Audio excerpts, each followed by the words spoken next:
My classmates called me a tryhard at coding, having no idea I'd already sold an app for 6 figures. The first time Garrett Finch called me a tryhard was in computer science class during my junior year. Mr. Holbrook had assigned us to build a simple calculator app as a weekend project, something that should take maybe 3 hours if you knew what you were doing.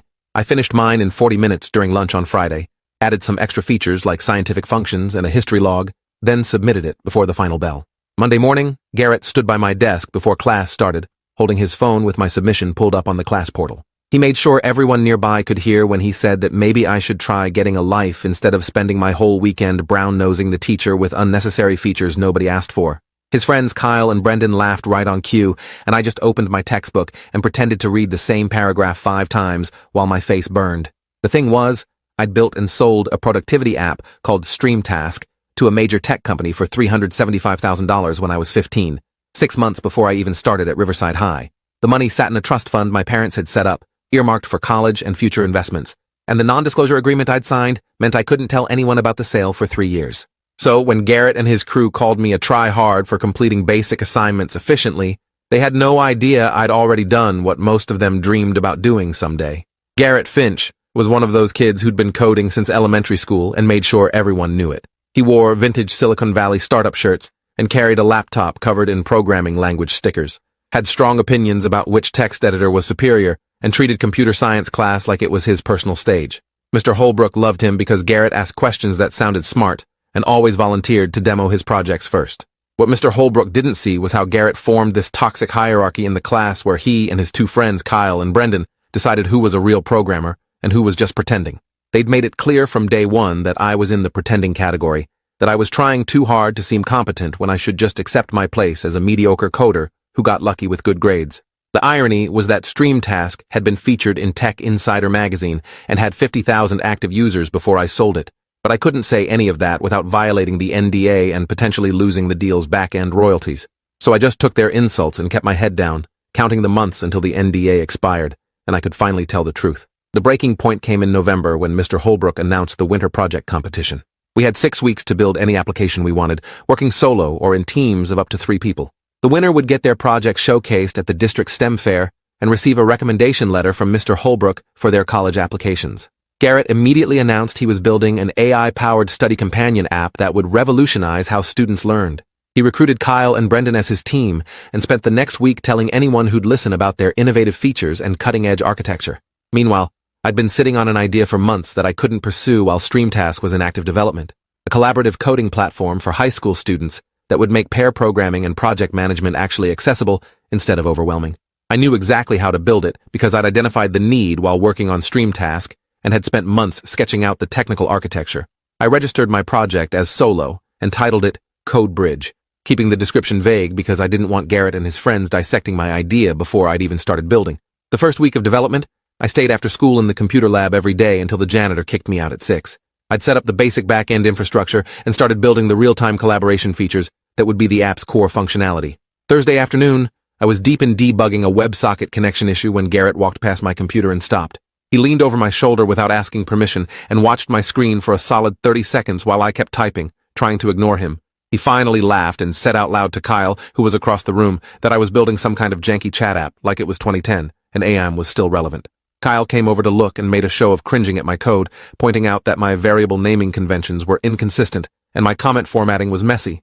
Brendan joined them, and the 3 of them stood around my computer, offering unsolicited critique, while other students watched. I closed my laptop and told them I was done for the day, packed my stuff while they were still making jokes about my alleged lack of coding standards, and left the lab feeling like I wanted to punch something. That night, I stayed up until 3 in the morning rewriting sections of code that were perfectly functional just because their comments had gotten in my head. My best friend Zara was the only person who knew about StreamTask and the NDA. We'd been friends since middle school when we were both in the robotics club, and she was the one person I trusted completely to keep the secret. She was taking AP Art instead of computer science, so she didn't have to deal with Garrett's hierarchy, but she saw how it affected me. Friday during lunch, I told her about the computer lab incident, and she immediately got angry on my behalf. She said I should just tell Garrett about StreamTask and watch his face implode, but I explained again that the NDA was legally binding until February, and violating it would cost me not just the initial payment, but also the quarterly royalties that had been adding up.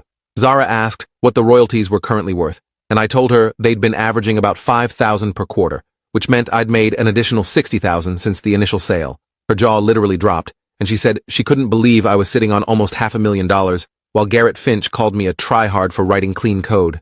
I told her I only had to wait 3 more months, and then the NDA would expire, and I could say whatever I wanted. She made me promise that when February came, I'd make the reveal spectacular enough to be worth the wait. CodeBridge started taking shape faster than I'd expected. By week 3, I had the core collaboration features working, and had begun implementing the project management tools that would differentiate it from existing platforms.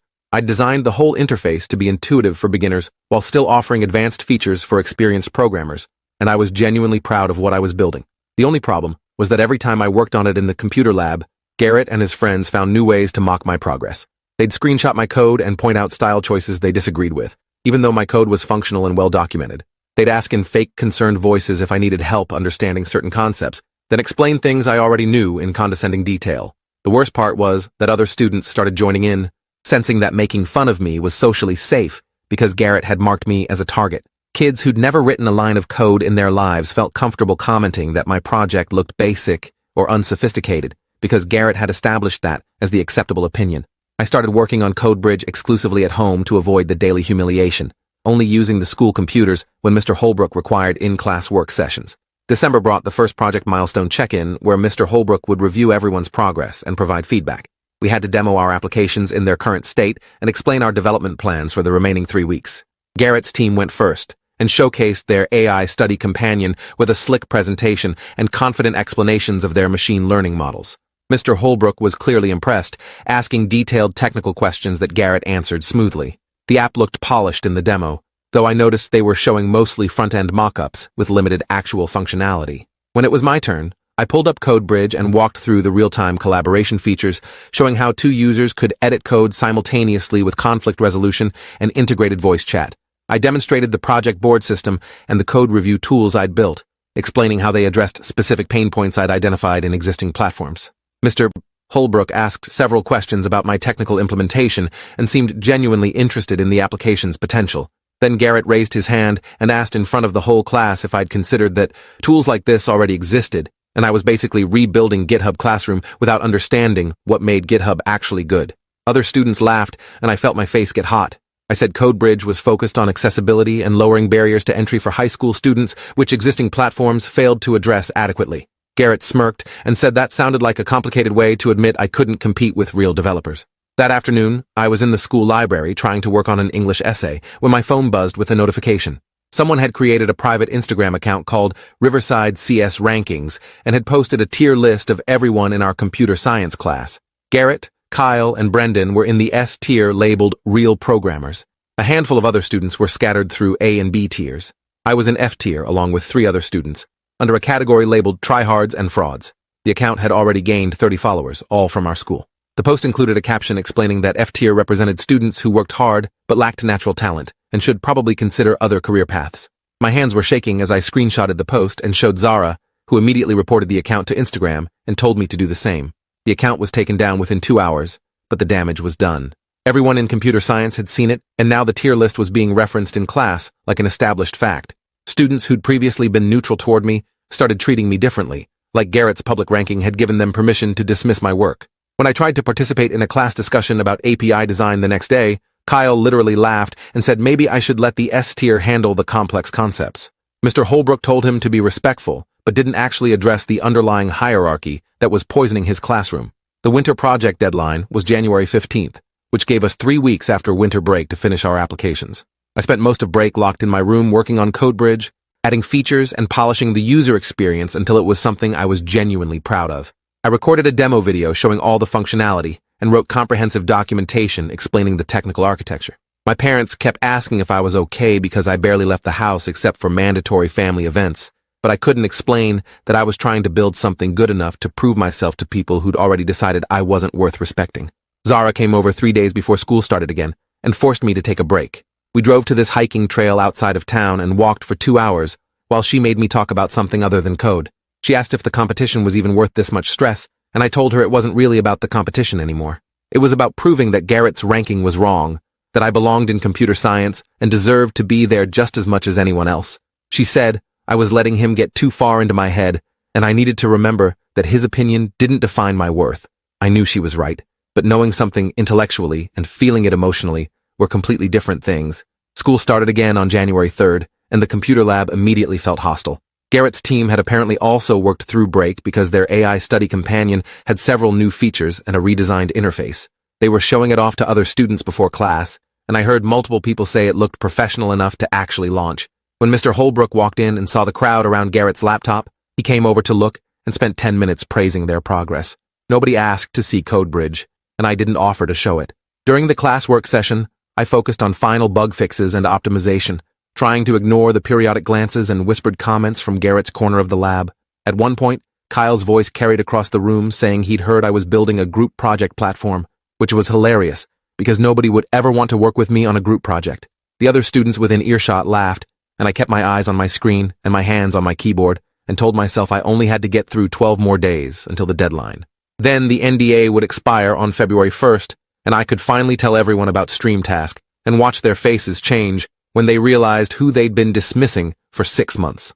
The week before the deadline, Mr. Holbrook announced that instead of just submitting our projects digitally, we'd be doing live presentations to a panel of judges. He'd invited 2 software engineers from local tech companies and the district STEM coordinator to evaluate our projects and choose the winner. The presentations would happen on Friday, January 14th, during an extended class period. Garrett immediately started talking about preparing a pitch deck and rehearsing their presentation like they were on Shark Tank. I felt sick because I was good at writing code, but terrible at presenting in front of people, especially when those people included classmates who'd spent months undermining my confidence.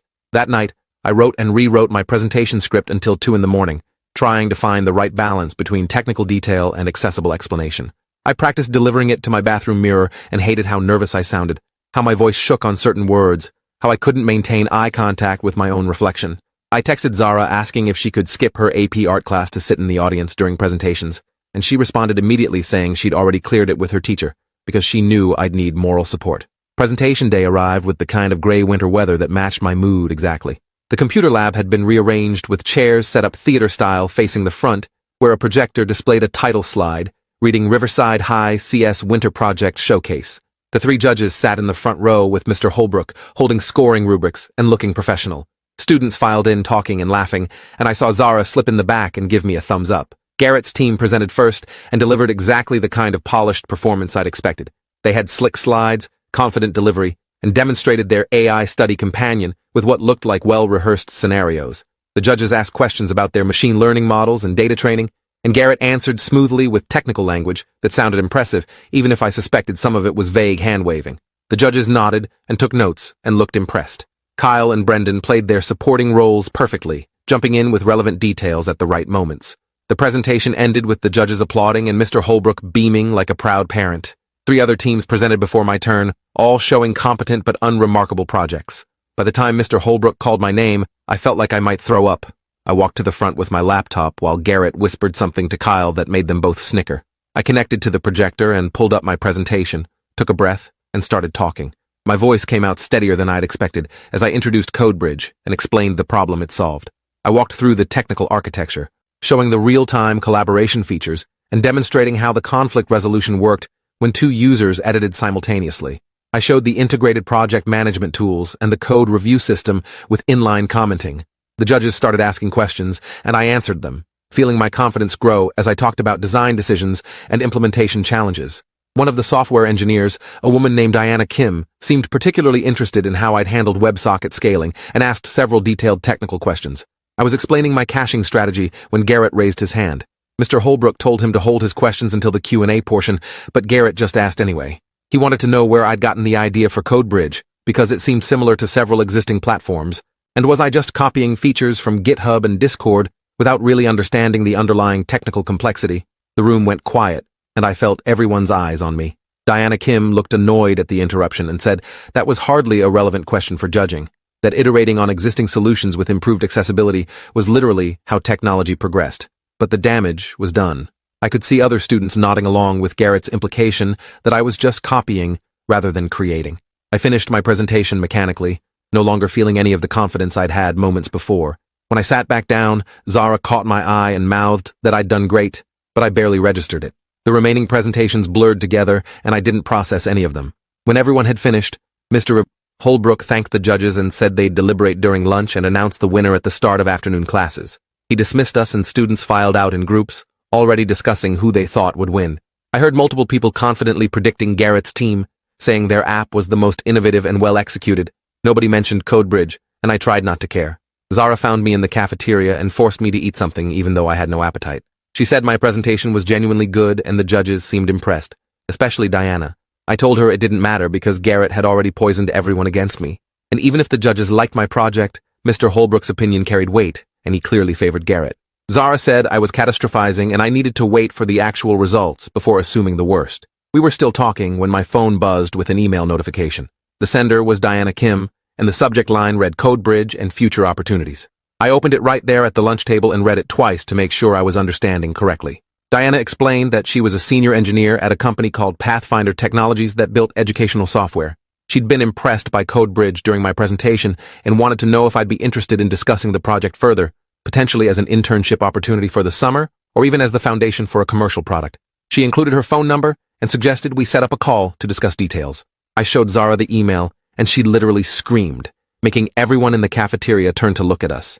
She grabbed my shoulders and shook me while yelling that this was huge, that a real tech company wanted to talk to me about my project. I felt dizzy trying to process what this meant. The afternoon computer science class started with Mr. Holbrook bringing the 3 judges back to the lab to announce the results. Everyone settled into their seats, and the room buzzed with anticipation.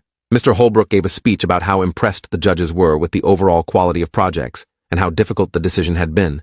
Then he announced that the winner of the Winter Project competition was Garrett Finch, Kyle Reeves, and Brendan Wu for their AI Study Companion application. The class erupted in applause, and Garrett stood up to shake hands with the judges, looking smug and vindicated. Mr. Holbrook explained that while several projects had shown technical merit, the judges felt Garrett's team had demonstrated the most innovative application of emerging technologies, combined with clear commercial potential. Diana Kim looked uncomfortable during this announcement, and I noticed she didn't applaud. When the celebration died down, she asked if she could say something.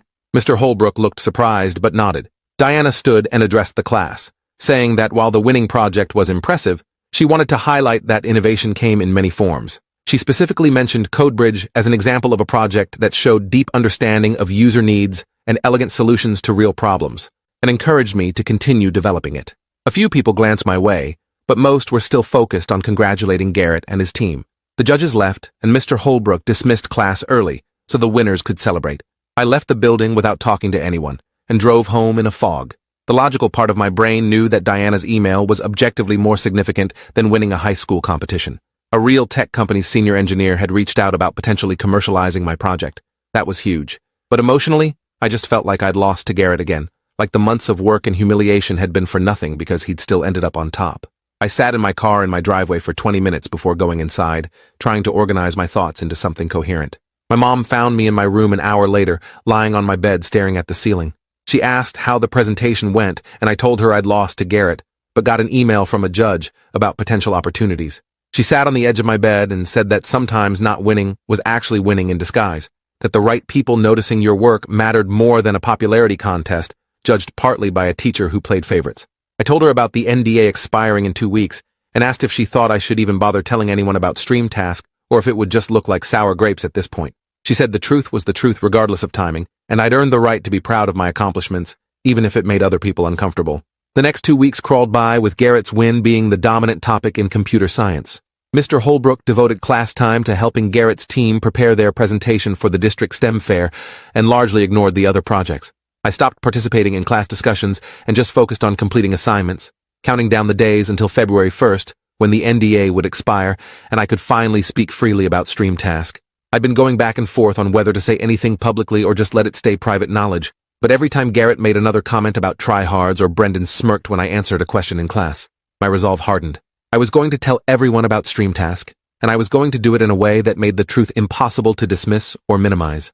Zara had been pushing me to make it dramatic, to plan some kind of public reveal that would maximize the impact. We spent hours brainstorming different approaches, from a carefully crafted social media post to somehow working it into a class presentation. Finally, I decided on something that felt right. I would update my LinkedIn profile on February 1st with all the StreamTask details, then share it to every social media platform I had with a simple caption explaining that I could finally talk about this publicly. February 1st fell on a Wednesday. I woke up early and spent an hour before school updating my LinkedIn profile with a detailed work experience section about developing and selling StreamTask. I included the sale price because Zara had convinced me that being specific made it real in a way that vague statements didn't. I wrote about the app's features, its user base, the development process, and what I'd learned from the experience. Then I took screenshots of the Tech Insider article that had featured StreamTask when it was still under my name, of the user reviews, of the press release about the acquisition.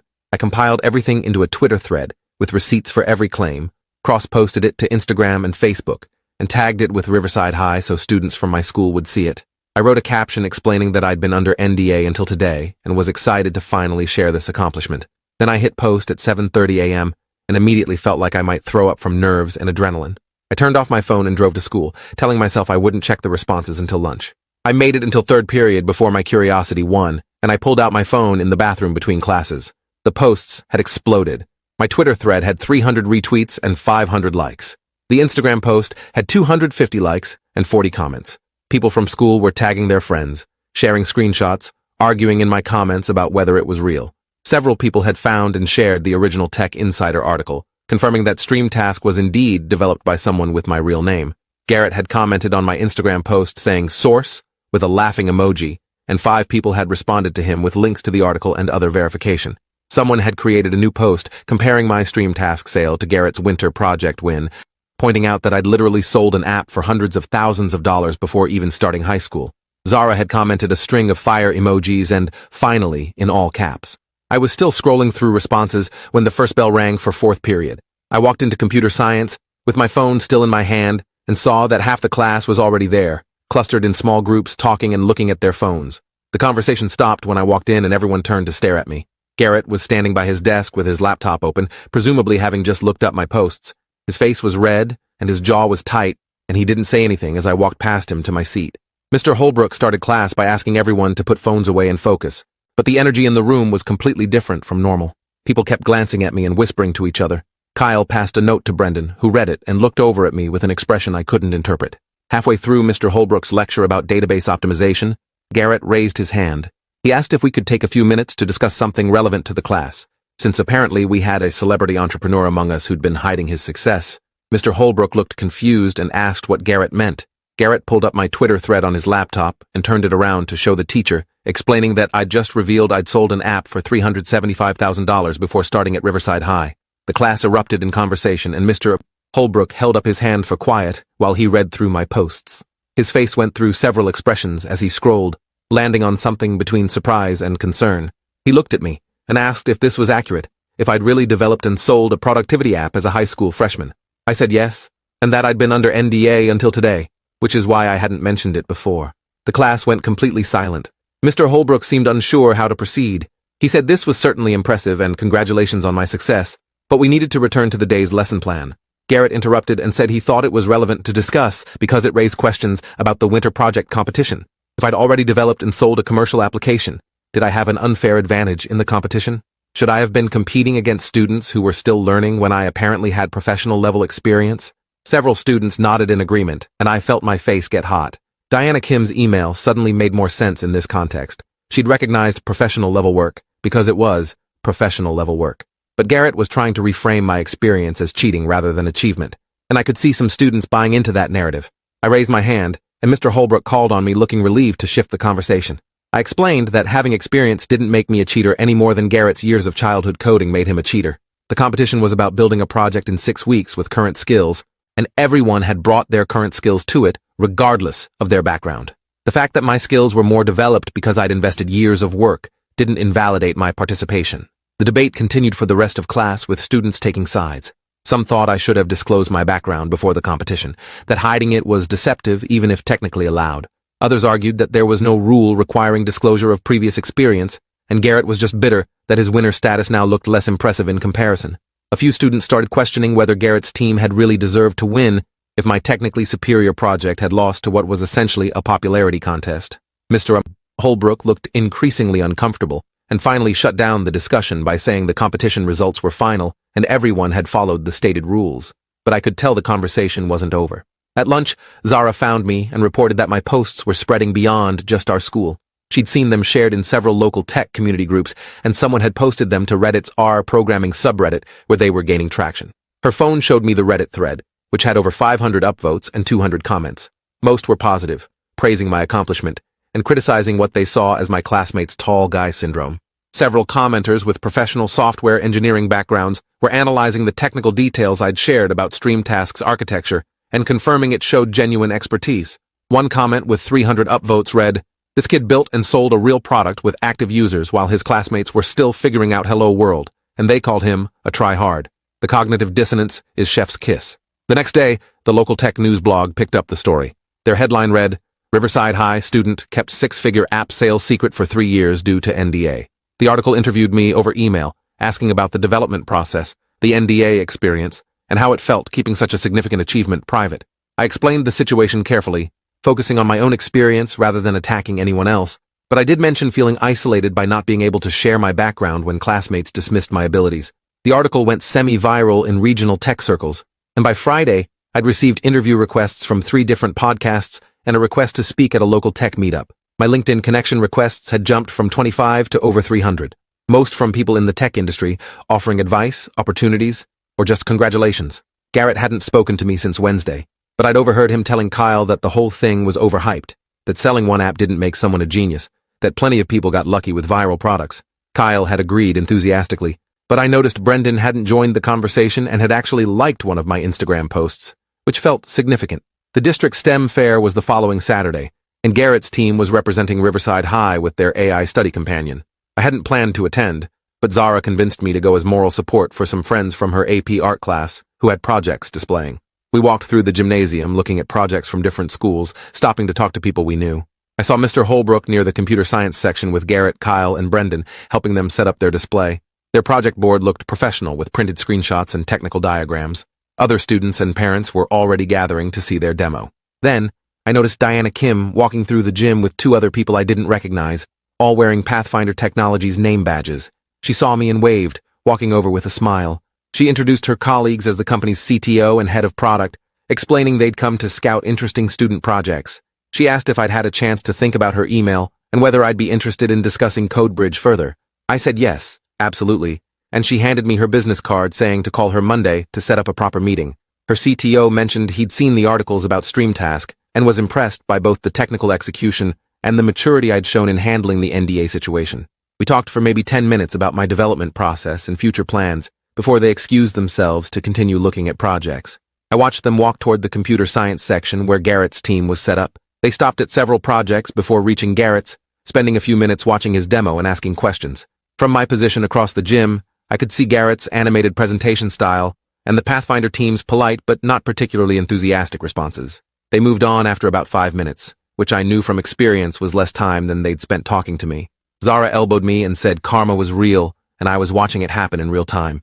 We left before the judges announced awards because I didn't want to make the day about me versus Garrett, but Zara texted me later that evening that Garrett's team had taken 2nd place in their category.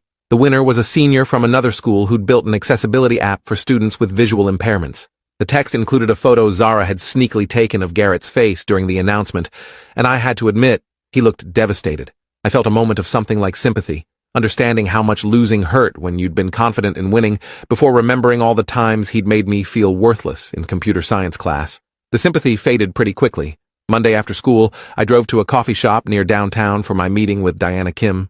She'd brought the CTO and head of product from the STEM fair, and we sat in a corner booth while they asked detailed questions about CodeBridge's architecture and my vision for its development. They explained that Pathfinder Technologies specialized in educational software and had been looking to expand into the collaborative learning space. CodeBridge aligned almost perfectly with their strategic goals, and they saw potential to develop it into a commercial product for high schools and potentially colleges. The CTO asked if I'd be interested in either selling the project outright or doing a partnership where I'd continue developing it with their resources and guidance.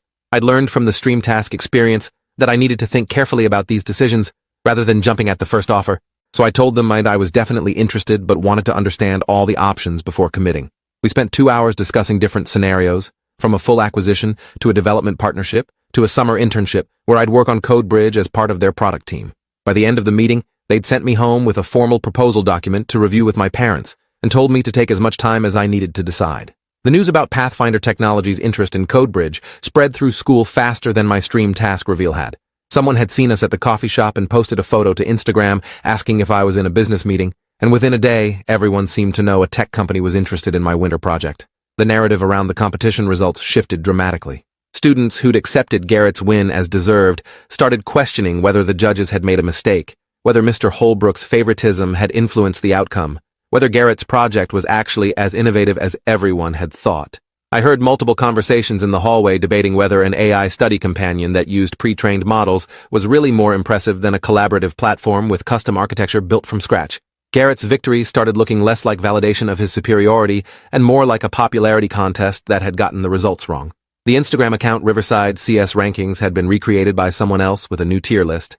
This time I was in S tier under a category labeled Actual Professional Developers, while Garrett, Kyle, and Brendan were in B tier labeled Competent but Overconfident. The account tagged them in the post with a caption suggesting they might want to reconsider their assessment of who was a try-hard.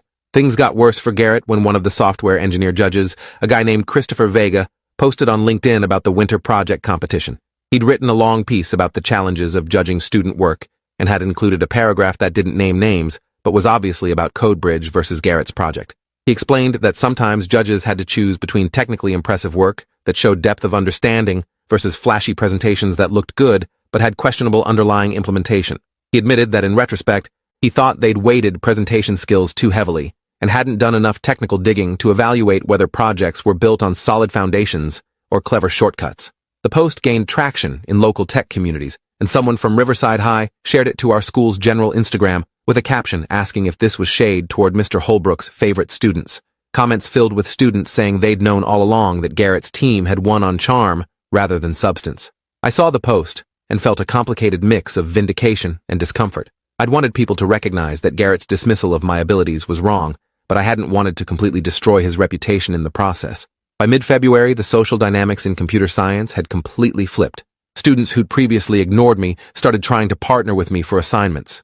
People asked questions about my development process and wanted advice on their own projects. Kyle and Brendan stopped hanging around Garrett as much, sitting in different parts of the lab and working independently. Garrett himself became withdrawn and quiet, no longer dominating class discussions or offering unsolicited opinions on other people's code. Mr. Holbrook seemed aware of the shift, but didn't acknowledge it directly, instead trying to maintain normalcy by sticking rigidly to his lesson plans. The weirdest change was that students started treating me like some kind of coding authority, asking me to review their work and explain concepts they were struggling with. I tried to be helpful without being condescending, remembering how it felt when Garrett had used his perceived expertise as a weapon. But I could tell that my sudden elevation made some people uncomfortable, like they resented having to recognize my abilities after months of dismissing them. The situation came to a head in late February during a class discussion about career paths in technology. Mr. Holbrook had asked students to share their goals and explain how they planned to achieve them. Several students talked about wanting to work for major tech companies or start their own businesses. When it was Garrett's turn, he said he was planning to study computer science in college and hopefully land an internship at a good company during his undergraduate years. His voice lacked its usual confidence, and I noticed he didn't make eye contact with anyone while talking. Then Mr. Holbrook called on me, and I felt everyone's attention shift.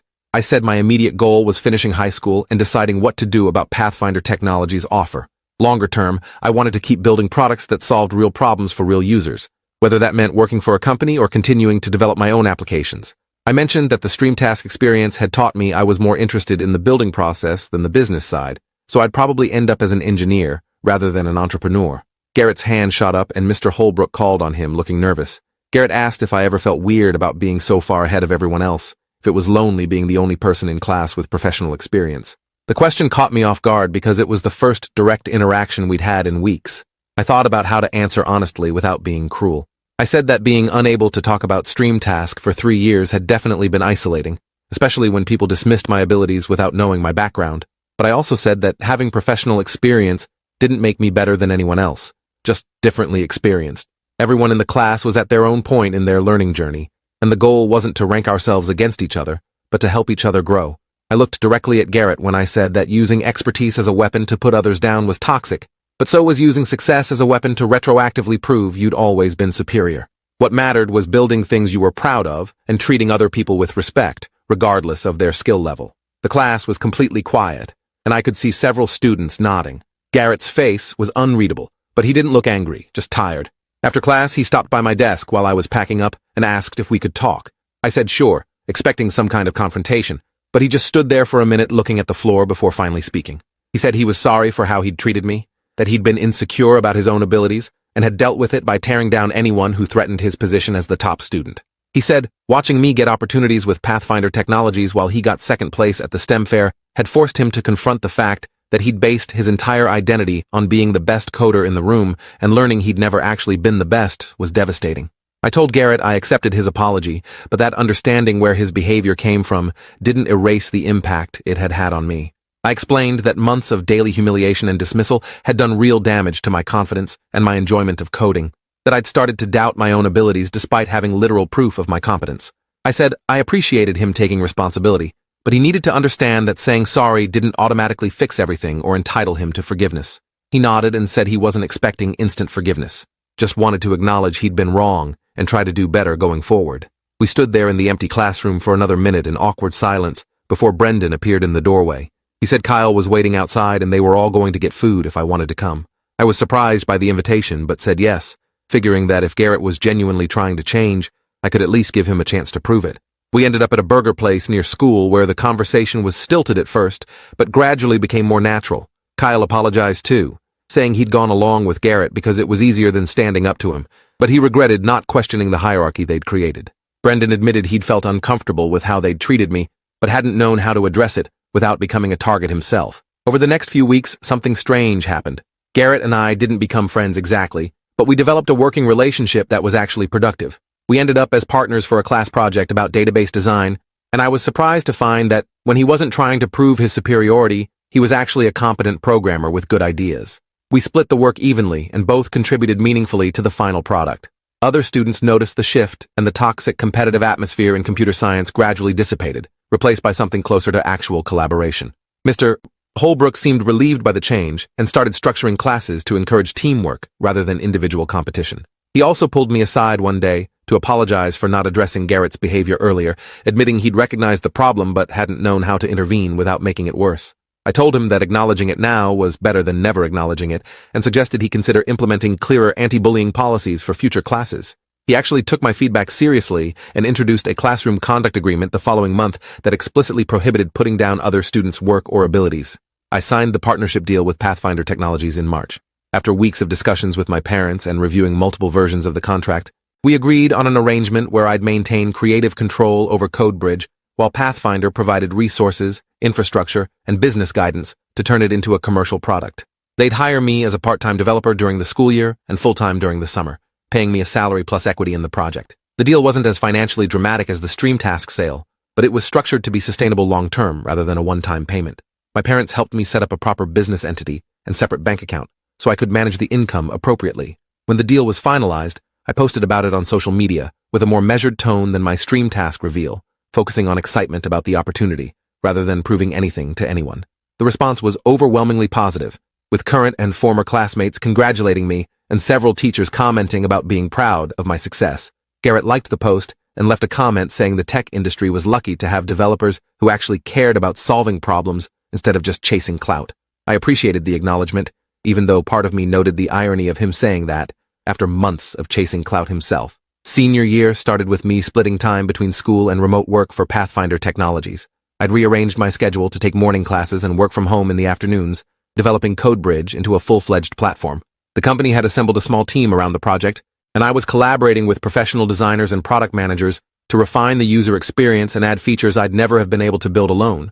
CodeBridge launched in beta to 50 high schools across 3 states in October, and the initial feedback was incredibly positive. Teachers reported that their students were engaging more deeply with programming assignments because the collaborative features made it less intimidating to ask for help. Students liked the interface and said it was more intuitive than existing options. The validation of seeing my work actually helping people was different from the satisfaction of selling StreamTask. This felt more meaningful because I was staying involved in the product's evolution instead of just handing it off and walking away. Garrett ended up applying early decision to Carnegie Mellon's computer science program and got in December. When he found out, he was genuinely excited in a way I hadn't seen since before the winter project competition. We were in the computer lab when he got the acceptance email, and he actually jumped out of his chair and yelled before catching himself and looking embarrassed. I congratulated him and meant it, knowing that Carnegie Mellon was his dream school and that getting in was a huge accomplishment regardless of everything else that had happened. He thanked me and said he'd been worried his second-place finish at the STEM fair would hurt his chances, but apparently the rest of his application had been strong enough to compensate. Kyle got into Georgia Tech, and Brendan got into UC Berkeley, and computer science class became less tense as everyone focused on finishing senior year and preparing for college. The hierarchy that had dominated junior year felt like ancient history, replaced by a strange sense of camaraderie among students who'd once been rivals. My college decision process was complicated by the fact that I was already working professionally and making decent money. I'd gotten into several good engineering programs, but I was torn about whether traditional college was the right path when I already had a career trajectory that didn't require a degree. My parents pushed for college as a backup plan and for the general education and social experience, arguing that I could always return to development work but couldn't easily go back and get a degree later. Zara, who'd gotten into Rhode Island School of Design for Art, said I'd regret missing the college experience and that learning from professors and classmates would make me a better developer even if I already had practical skills. After months of deliberation, I committed to Stanford's computer science program with a plan to continue working part-time for Pathfinder Technologies remotely. The company supported this decision and said they'd work around my academic schedule, recognizing that long-term I'd be more valuable with both formal education and practical experience. Graduation came in May with the usual ceremonies and celebrations. I walked across the stage to receive my diploma, while my parents took approximately 800 photos. At the senior awards ceremony, Mr. Holbrook gave me the Computer Science Achievement Award, which felt ironic given how much of junior year he'd overlooked Garrett's behavior, but I accepted it graciously and gave a short speech thanking him for running the program and encouraging students to pursue their interests in technology. I specifically mentioned that the winter project competition, despite its controversial outcome, had pushed me to build something I was genuinely proud of, and that had led to real opportunities. I saw Garrett in the audience, and he was clapping along with everyone else, no longer looking bitter when my accomplishments were acknowledged. After the ceremony, we ended up in the same group of people taking photos, and someone suggested we take one together since we'd both be studying computer science next year. The photo captured something interesting. Two students who'd been adversaries for a year, both smiling genuinely, both heading toward futures in the same field, both having learned something about humility and respect through a painful process. The summer before college, I worked full-time at Pathfinder Technologies in their downtown office. CodeBridge officially launched to over 200 schools, and we hit 10,000 active users by July. I was invited to speak at 2 education technology conferences about building tools for student collaboration, and I got to meet other young developers who were solving similar problems in different domains. The experience of being surrounded by people who took my work seriously and treated me as a peer rather than an upstart was healing in ways I hadn't expected. I realized how much energy I'd spent in high school just trying to prove I deserved to be in the room, and how much more productive I could be when that wasn't necessary. Diana Kim became something like a mentor, meeting with me regularly to discuss both technical challenges and career development. She shared her own experiences being dismissed early in her career and encouraged me to use my platform to make the tech industry more welcoming for young people who didn't fit the traditional mold. I kept in touch with Garrett through social media and occasional messages. He'd post about his summer internship at a startup in Pittsburgh, and I'd post about CodeBridge development, and we'd exchange comments that were supportive without being overly familiar. It felt like we'd reached a detente where we could acknowledge each other's successes without competition or resentment. Zara said this was character growth for both of us, and that she was proud we'd managed to move past the worst of the conflict. She was spending her summer at an art-intensive program and sending me photos of her work, abstract pieces that she said were inspired by themes of identity and recognition. When I asked what that meant, she said it was about the difference between how people saw you and who you actually were, and how much pain lived in that gap. I told her she was getting too philosophical for text messages, and we should discuss it over video call. We ended up talking for 2 hours about art and code, and how both were ultimately about communication and connection. College started in September, and I arrived at Stanford both excited and nervous. I'd requested a single dorm room so I'd have space to work on CodeBridge without disturbing a roommate, and I'd set up my desk with multiple monitors and all my development tools before even unpacking my clothes. My parents had driven me down from Oregon and spent the day helping me settle in before leaving me with approximately 300 reminders to eat properly and sleep enough and not forget I was a college student, not just a developer. The first week was orientation activities and getting to know other students in my dorm and classes. When people asked about my background, I gave them the short version about selling StreamTask and currently working on CodeBridge with Pathfinder Technologies. Most people were impressed but not weird about it, treating it as interesting information rather than defining my entire identity. A few students had actually used CodeBridge in their high schools and got excited recognizing me as the developer, which was surreal but also validating. Computer science classes at Stanford were different from high school in every way that mattered. Professors assumed we were all competent and motivated, so there was no need to prove ourselves constantly. The work was challenging enough that even students with significant prior experience had to put in real effort.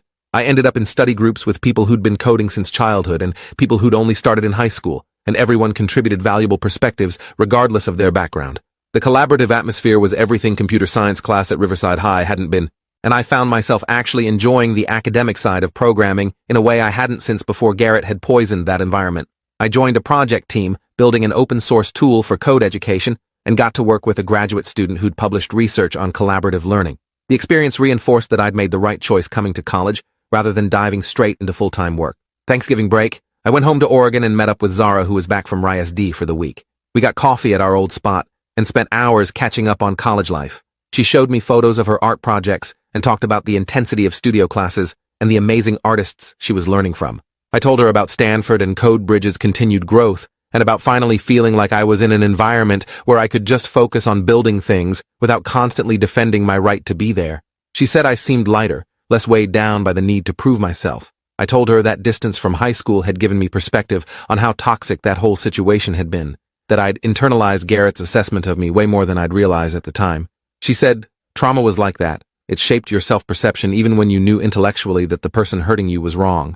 We talked about whether we'd do anything differently if we could go back, and I said I would have spoken up sooner instead of trying to endure silently. She said she would have punched Garrett in the face, which made me laugh, even though she was probably half serious. During that same break, I ran into Garrett at a holiday party thrown by a mutual friend from high school. He'd flown back from Carnegie Mellon for Thanksgiving and was telling a group of people about his classes and his roommate and the competitive intensity of his program. When he saw me, he excused himself from that conversation and came over to where I was standing with Zara. He asked how Stanford was and whether I was still working on CodeBridge. I told him about the platform's growth and the classes I was taking, and he shared that Carnegie Mellon was destroying him in the best way possible, that he'd never worked so hard or learned so much. We talked for maybe 15 minutes, just two college freshmen comparing notes on their programs, and it felt remarkably normal. At one point, he mentioned that one of his professors had asked students to share their most important lesson from high school, and he'd talked about learning that being technically skilled wasn't the same as being a good collaborator. He'd explained how he'd spent junior year being an asshole to someone who turned out to be more accomplished than he was, and how that experience had taught him that insecurity masked as confidence was still just insecurity. His professor had apparently appreciated the honesty and used it as a jumping-off point for a discussion about ego in tech culture. The party wound down, and people started heading out. Garrett caught up with me as I was leaving and asked if we could talk for a minute. We stood in the host's driveway in the cold November air while he tried to figure out what he wanted to say. Finally, he told me that he'd spent the past year thinking about how he'd treated me and had come to understand that sorry wasn't really enough for the damage he'd caused. He said he couldn't undo the humiliation or the self-doubt he'd contributed to, but he wanted me to know that watching me succeed, despite his attempts to undermine me, had been humbling in a way he'd needed. He said I'd handled the entire situation with more grace than he would have managed, and he respected that. I told him I appreciated him saying that, and I was glad we'd both ended up in places where we were happy and growing. He asked if we could maybe stay in touch as we went through college, not as close friends, but as people who'd learned important lessons from each other. I said I'd be okay with that I believed people could change if they put in the work. We exchanged a brief, awkward hug and went our separate ways. CodeBridge crossed 100,000 active users during my sophomore year at Stanford. Pathfinder Technologies threw a celebration at their office and invited the whole development team, including me, as the founder. The CTO gave a speech about how the platform had exceeded all their initial projections and was genuinely changing how students learned programming. He specifically thanked me for having the vision to build something focused on collaboration rather than competition, saying that philosophy had been key to the product's success. I thought about Garrett's winter project, which had also been impressive but had been built from a mindset of individual achievement rather than collective learning. The difference in approaches had led to different outcomes, and I was proud that CodeBridge represented the values I actually believed in rather than just technical skill. The celebration included a surprise announcement that Pathfinder Technologies was spinning CodeBridge off into its own subsidiary company, and they were offering me a significant equity stake and a position on the board. At 20 years old, I'd be a founder and partial owner of an education technology company, which was surreal to process. My parents flew down for the celebration and kept taking photos of everything like I was graduating again. My mom cried when the CTO announced the company spinoff, and my dad kept asking questions about equity and board responsibilities to make sure I understood what I was agreeing to. Zara sent a video message that they played during the event, congratulating me and joking that she'd always known I was going to be successful, but she'd expected me to be less humble about it. Her words made me think about how I'd almost let Garrett's treatment convince me to hide my abilities and downplay my achievements, how I'd internalized the idea that being good at something was somehow wrong if it made other people uncomfortable. Building CodeBridge had been about proving myself worthy of respect, but it had evolved into something bigger about creating tools that helped other people succeed. That shift from self-focused to community-focused had made the success more meaningful than StreamTask's sale had been. I graduated from Stanford 3 years later with a degree in computer science and a thriving company. CodeBridge had expanded to over 500 schools and had started getting interest from international education systems. Pathfinder Technologies had provided the infrastructure and business support to scale beyond what I could have managed alone, and I'd learned as much from working with their team as I had from my formal education. The company was profitable and growing, and I'd hired a small team of developers who shared my vision for making programming education more accessible. My role had evolved from solo developer to technical leader, which required different skills, but felt like a natural progression. I'd learned to balance writing code with managing people and setting strategy, to care about business metrics without losing sight of the product's educational mission. At 22, I felt like I'd built something that mattered and had done it in a way I could be proud of. Garrett and I had stayed in loose contact through college, exchanging occasional messages about interesting projects or career updates. He'd graduated from Carnegie Mellon and taken a job at Google in their Seattle office, working on infrastructure tools. When CodeBridge opened a Seattle satellite office to be closer to West Coast schools, I reached out to see if he wanted to get coffee. We met at a place in Capitol Hill and spent 2 hours talking about our respective jobs and the tech industry and how different real-world development was from academic projects. At one point, I mentioned that CodeBridge was hiring senior engineers for the Seattle team, and he should apply if he was interested in education technology. He looked surprised and asked if I'd actually want to work with him given our history. I said that history was 5 years ago, and we were different people now, that if he was genuinely passionate about the mission and technically qualified, I didn't see why the past should disqualify him. He promised to think about it, and 3 weeks later he submitted an application. The hiring team interviewed him without knowing our connection, and he made it through multiple rounds based purely on his technical skills and cultural fit. When they brought the final decision to me as founder, I reviewed his performance objectively and approved the hire. He started the following month and became one of our strongest contributors, bringing Google-level engineering practices to our growing team. Working together was strange at first, but quickly became normal. Just two professionals collaborating on a shared goal. 5 years after calling me a try-hard in high school, Garrett Finch was helping me build the company that had started as a class project he dismissed as unoriginal. Some forms of justice arrived quietly and years late, but they counted nonetheless. We never explicitly discussed the irony, just focused on building something bigger than either of our egos, which turned out to be the point all along. Thanks for watching till the end. Make sure to subscribe and like to not miss the next story.